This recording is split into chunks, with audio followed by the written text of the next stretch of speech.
I have. Hi everyone. Well, this is already day 6 of my you. holiday, my stay back in the UK. I got here late on Saturday night and it's already Friday. Now Foxton Locks is a really fascinating place. Sometime. And you can come here to see the canal boats. But this stretch of canal, I believe, joins from Foxton to a place called Buckby in Northamptonshire. And this really dates back to the year 1810. With an Act of Parliament themed on or based on the Grand Union Canal, which it is. And after that was opened, I think on August the 9th, 1814, it basically meant that you could travel on a canal boat from here all the way down to the River Thames at Brentford. And it also stretched a bit further north as well, including the kind of the mining towns of Derby and Nottingham, I think. But I don't know whether, so this place, apart from being very beautiful, which I'm sure you will agree, is that it has the largest, the highest escarpment in Great Britain, and it's roughly about 75 feet high, or from top to bottom, and it's really a flight of locks. It just happens we're in great luck today because we have somebody from the, is it the National Trust? No, Canal and River Trust. The Canal and River Trust.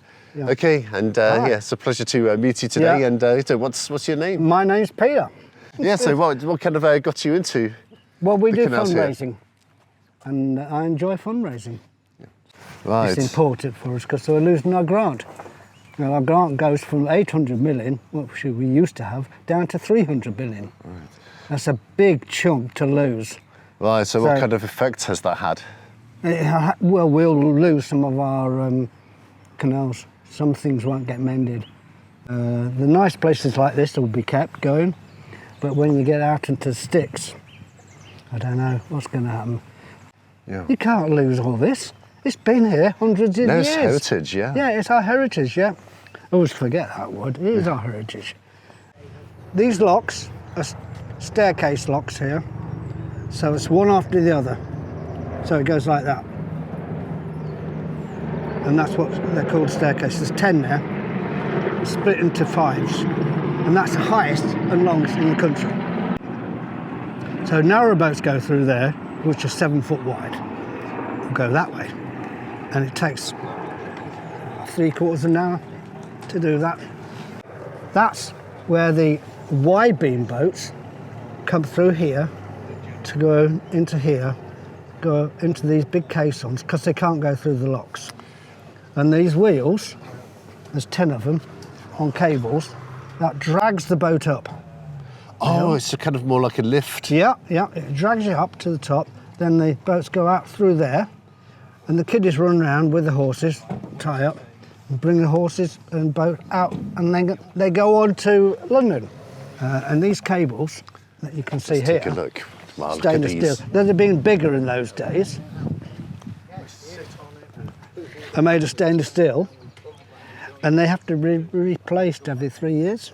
You can see they would be bigger on this wheel here, because you see the depth of that. So there'd be a thicker cable in there. Man. Yeah, and so there's 8 of those at the top. And my little story about this wheel is, when it was disused, they threw it away, and they threw this down the hill, and it ended up in the canal down here. So they'd come through here, and that would be a caisson just there, back of that boat. Right. Now this is just left for residents to moor here. Well, in the past, people would sail their canal boats. Yeah, you'd see it here. into that lock there. Yeah, you can see it here. Right, and these canals originally, were they just dug out by horse, by hand. By hand. Yeah. Wow. They were tough guys in those days. Oh yeah. Yeah, they didn't live long. Just drank too much and fought too much. Over here we have a nice little shop and cafe. I've been there again a few times over the years when I was younger.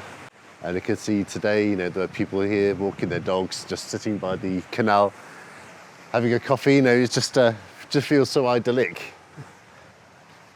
A boat would moor here and wait for the lock keepers to say it's okay. And what the lock keepers would do would get the windlass and wind this down Right. or up, whichever. So they need to let the water out of here when there's a boat in here. So they wind it up and it'll all come out of there. Then they open the gates and off they go, or the other way around. Right. Is this wider for two boats? No, you one think? boat. Only one boat? Only one boat. Okay. Yeah. So how do they decide the right of way, like who's going up, who's going That's down? the lock keeper's duty. Right, I see. There is a passing place for one boat. Otherwise you have to wait. So you could wait 3, 5, 24 hours. Something like that, In the height of the season when it's really, really busy. but I suppose all the same though, like the canal life is about taking things easy Yes. anyway. So Yes. it's not like anybody's going to be getting road rage on the Oh no, canals and everything. there's a bit of that. Oh, now really? and There is, now and really? again, now and again, but you know, mostly 99% of the time. You Right. just chill. Yeah, we get a great view from here all the way up. What does that say? Oh, Foxton. Let's turn this around and just show you this view. I mean, isn't this stunning?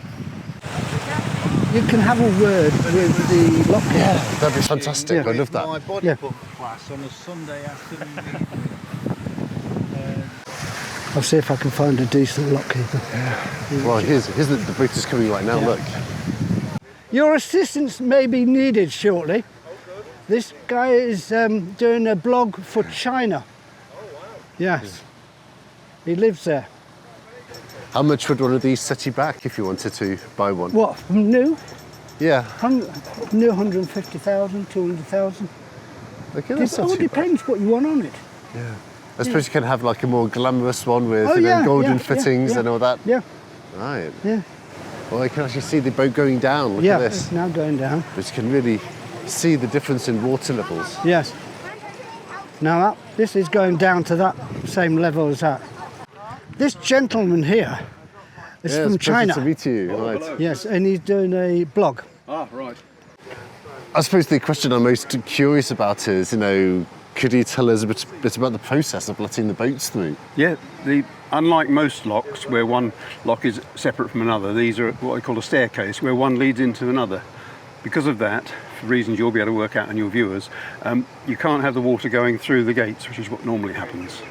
So from on here, the white paddle takes the water from that chamber into the side pond, and the red one brings it from the side pond into here. So it's a bypass system rather than going straight through the gates as normally happens. Yeah, it's kind of simple but ingenious Yes, at it the is, same yeah. time. Very clever 210 years ago, yes. It's when they were built.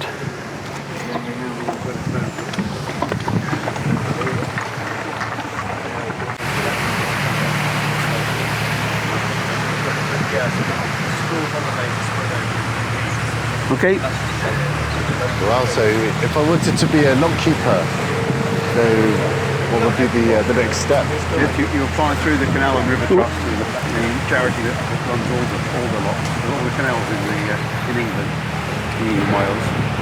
And then there's a training course so that you're assessed to be whether you're safe. And obviously things the basics you need to learn. Yeah, I mean, is it a difficult process to learn? No? Do you have any trouble finding new recruits? Or No, are there lots of people no. who are interested in doing it? Plenty of people, generally those who are at or near retirement, and it's a good opportunity to come out, some fresh air, meet a lot of people, a bit of exercise, walking up and down the hill. Okay, yeah, and this tool here, could you like This is tell the me one a bit that about opens it? and shuts the paddles. Ah, okay. I mean, will you have a chance to use that in a Yeah, I moment? can do it now. Okay, well, let's go and check this out. I'd love to see it. Yeah. If this were full and there were a boat in there and it wanted to go out, what we would do is, okay, just wind this up.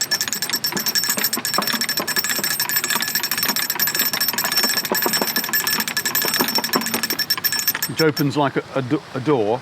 This is pulling a door up, which leaves us a gap so the water can come out of here into that side pond there. Okay. How many ponds are there? Are there 3? 9. Oh, 9. There's 10 Oh, locks, okay. yeah. There's like almost a pond for each There is lock. for each one, yes, yep. Wow. Yeah. And then when you're happy that the boat is ready to move, you just lower this down. This is the sort of thing you learn. If something goes wrong, you just drop it and it Right. stops. Otherwise it spins round, and this can be quite heavy if it's spinning round at your face. Right. Just people find out to their cost from time to time. Sit down, put the safety catch back on, Right. and move on. Yeah, I suppose sometimes you do get like foul weather days, but Oh yes, yes, yeah. yes. We've had snow, and the volunteers cover it every day of the year except Christmas Day. Wow. We do get Christmas Day amazing. off. Yeah. Yeah, but yeah, thank you so much. Yeah, it's been really welcome. fascinating. Yeah, Yeah, okay. and what's your name, could Jeff. I ask? Jeff. Jeff. Yep. Yeah, thank you very much. You're very It's a welcome. pleasure. Right, I think that boat is just about ready to go into the, what's the name for it? It's like the main canal out there. So perhaps I'll watch him sail out. So if you're around here in England, this is one of the quintessential experiences you can have. And I'm so lucky because this is maybe only a 10-15 minute drive from my home in Oadby. Right, so my final plan then, I'm going to take a walk up to the top.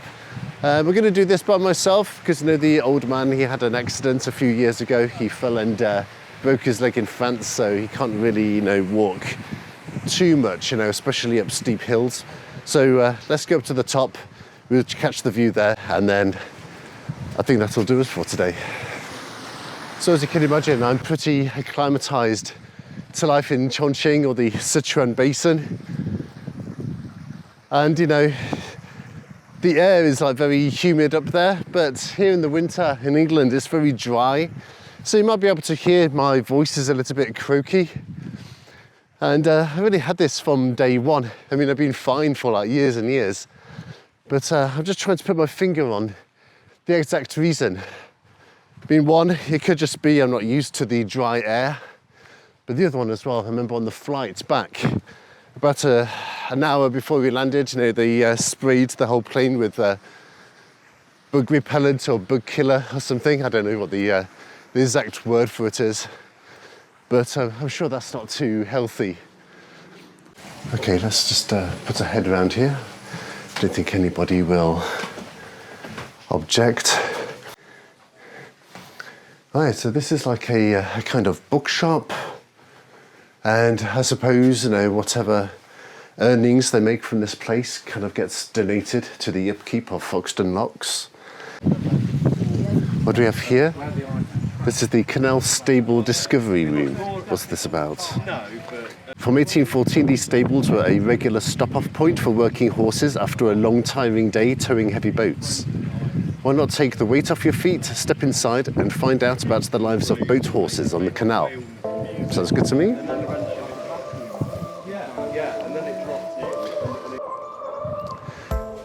Right, we've made it all the way up to the top, and it's so peaceful and quiet here, and really in the winter we couldn't have chosen a better day for it.